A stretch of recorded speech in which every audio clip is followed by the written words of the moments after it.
සරදියල්ගේ තාත්තා දීකිරි කෑවගේ අදාසියප්පු. හාල් දඬුවනේ ඉඳලා දුම්කල කරවල වගේ දේවල් අරන් ඇවිත් බඩු බාන විදිහයි මේ එකතු කරන්නේ. බක්කි කරත්ත බර භාග මේ කොටසේ තියෙනවා. බක්කි කරත්ත වලින් ගමන් මෙමන් යනවා බර භාගයේ සහ බර කරත්තෙන් බඩු අරගෙන ගියා. සරදියල්ගේ තාත්තා පහත රටට යද්දී පුවක් කුරුඳු කියන බෝගනක පහත රටට අරන්.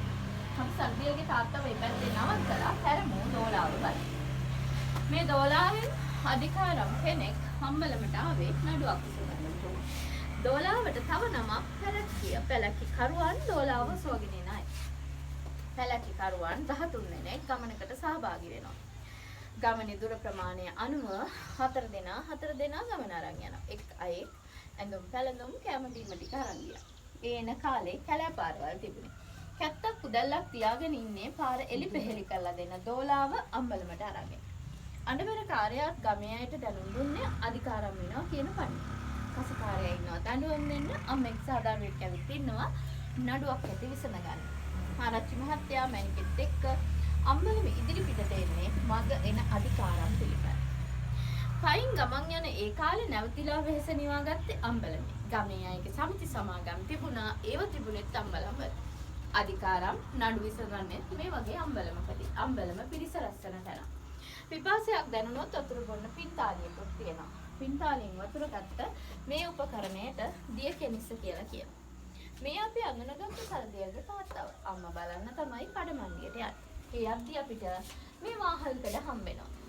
පන්සල්වල දේවාලවල මේ වගේ ලොකු තොරතුරු තියෙනවා. මේ තියෙන්නේ අලුත් නුවර දැඩිමුණ්ඩ දේවාලේ වාහල්කඩ විදියට අපි නිර්මාණය කරන වාහල්කඩ සහ දැඩිමුණ්ඩ දෙවියන්ගේ ප්‍රතිමාවක්. අපේ ගම අයිති වෙන්නේ දැඩිමුණ්ඩ දෙවියන්ගේ අඩවියට. මනම් උන්වහන්සේගේ අවසර ඇතුව කඩමණ්ඩියට යමු සරදියල්ගේ අම්මව බලන්න. එන්න.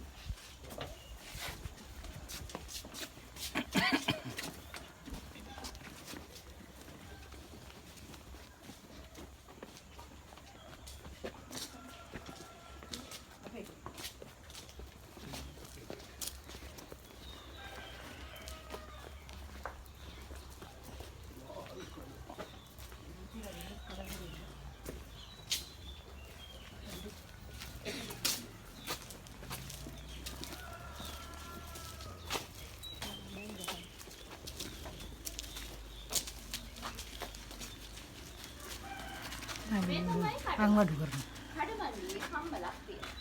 කම්බලේ ප්‍රධාන යන්ත්‍රය මයිනහම. මයිනහම ඇදලයි මෙල්ලිපට හොලන් අරගත්තා. පොල් කඩුව දාලා යකඩ රත් කරගන්නවා. රත් කුණයකට දැහි අඬුවෙන් අල්ලලා කිනීරේ උඩ තියලා ගල් මිටියෙන් තැළුවේ මේ ලාඩම් හදන විදිය